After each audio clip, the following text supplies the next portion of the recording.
Saint-Pétersbourg en Russie, 4,5 millions d'habitants, un joyau architectural sur les bords de la Neva. Une destination touristique incontournable et peut-être, un jour, une cible.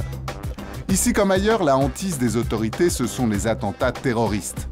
Au premier rang des sites sensibles, le métro, un réseau dense de 112 km de long et de 65 stations enterrées à plus de 90 mètres de profondeur.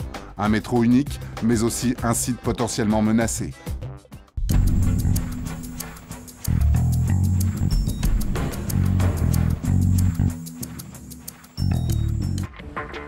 Assurer chaque jour la sécurité des 2,5 millions de passagers, c'est le travail de Mikhail Tchernikov, le responsable sécurité du métro de Saint-Pétersbourg. Nous entrons dans le département de gestion du métro de Saint-Pétersbourg. C'est ici que l'on gère l'ensemble des trains. Avec ses hommes, Mikhail Tchernikov traque les menaces potentielles. Et c'est depuis cette salle de contrôle que son collègue Alexander Loupkin garde un œil sur la situation. Son outil principal, ce sont les caméras de surveillance. Il y en a près de 2000 dans le métro. Notre principal objectif est de prévenir des actes terroristes ainsi que d'agir en cas de situations extraordinaires, ce qui comprend différents cas de figure, les incendies ou les catastrophes naturelles. Comme vous le savez, une inondation peut survenir à Saint-Pétersbourg.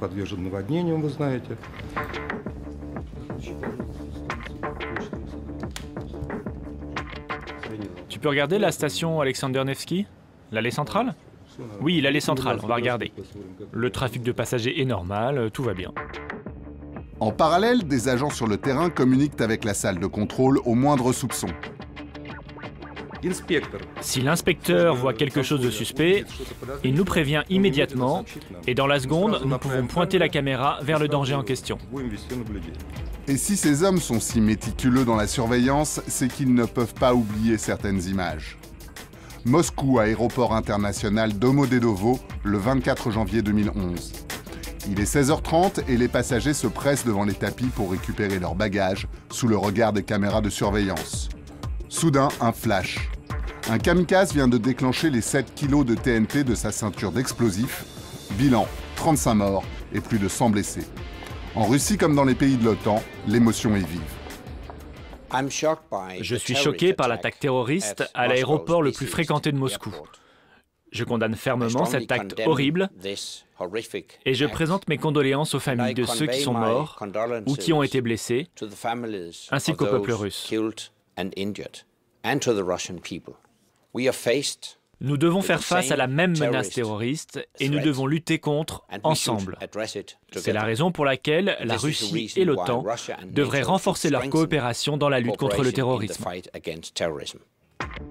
L'attentat de Domodedovo vient s'ajouter à la liste déjà beaucoup trop longue d'actes terroristes qui ont frappé les transports en commun, aussi bien dans les pays de l'Alliance qu'en Russie.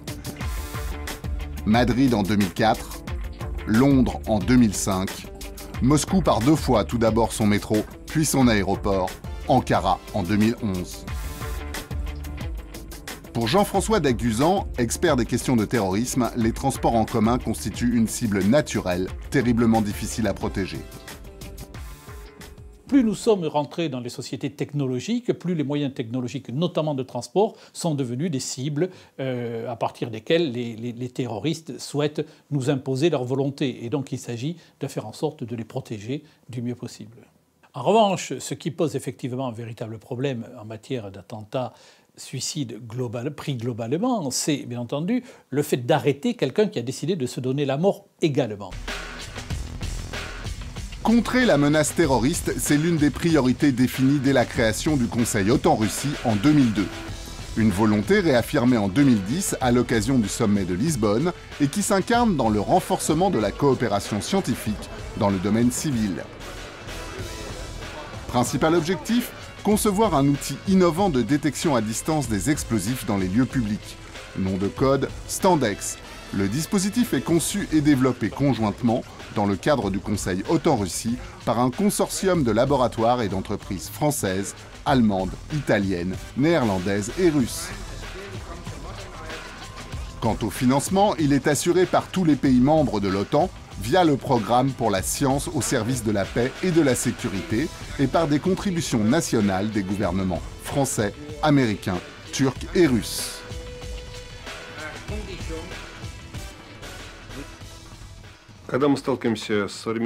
Quand on pense au terrorisme moderne, nous devons garder à l'esprit que les terroristes n'ont pas grandi sans télévision, sans ordinateur ou sans radio. Non, ce sont de véritables intellectuels qui mettent au point ces attaques, et ce, même si les auteurs proprement dits sont généralement moins éduqués. Pour que la lutte contre le terrorisme soit un succès, l'État et les organisations internationales doivent devancer technologiquement les terroristes. Pour Jamie Shih, secrétaire général adjoint de l'OTAN, chargé des défis de sécurité émergents, Standex est le parfait exemple de cette lutte technologique. C'est une nouvelle technologie avancée qui permet aux autorités des transports en commun, comme le métro, d'être capables de détecter à distance des kamikazes qui cacheraient sur eux des engins explosifs.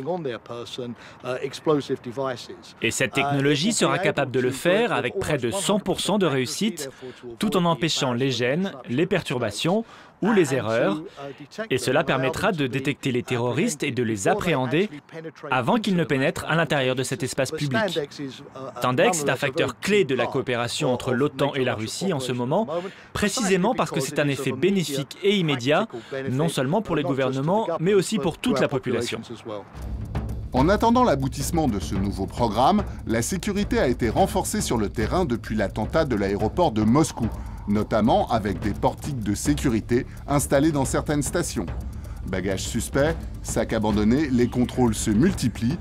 Un dispositif supervisé par Vladimir Garyugin, le directeur général du métro de Saint-Pétersbourg.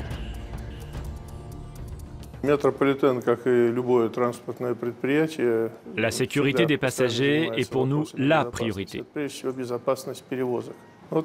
Depuis 2005, il y a un système de vidéosurveillance dans toutes les stations, mais il faut admettre que nous aimerions renforcer ce système.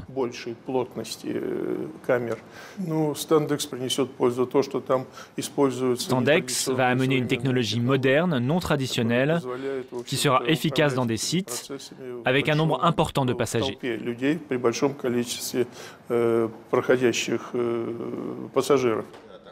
Si détecter à distance les porteurs d'explosifs est une gageure scientifique, pour le docteur Igor Gorshkov, c'est loin d'être de la science-fiction. Standex intègre différentes technologies qui sont combinées pour la première fois. Il y a la détection électromagnétique pour déceler automatiquement les propriétés physiques de l'objet détecté. Le second procédé est la spectroscopie, qui analyse les composants chimiques sur le corps humain.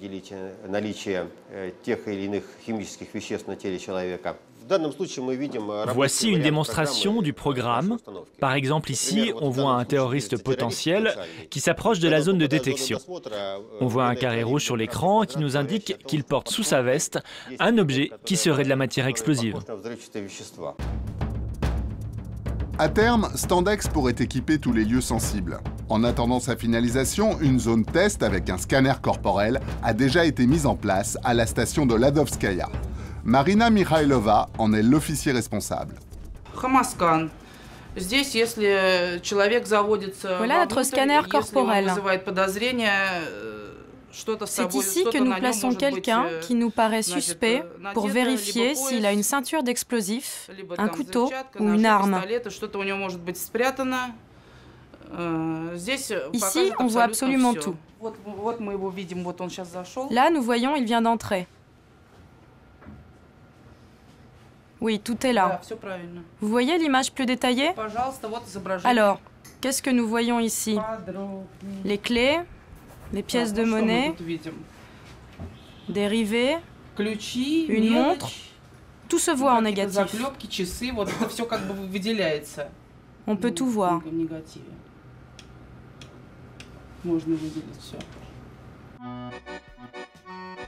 La prochaine phase du programme Standex sera la mise en place de tests grandeur nature prévus en 2013 dans le métro parisien. Une étape décisive pour ce projet et l'espoir de préserver les grands centres urbains de futures attaques terroristes.